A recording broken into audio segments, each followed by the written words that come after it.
औषधे चिन्तयेद्विष्णुं भोजने च जनार्दनं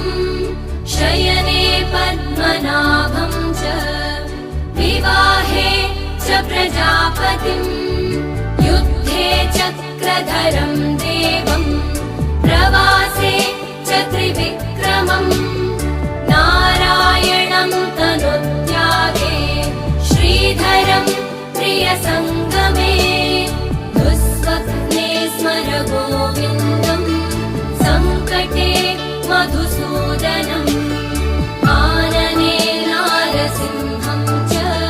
पावके जलशायिनं जलमध्ये वराहं च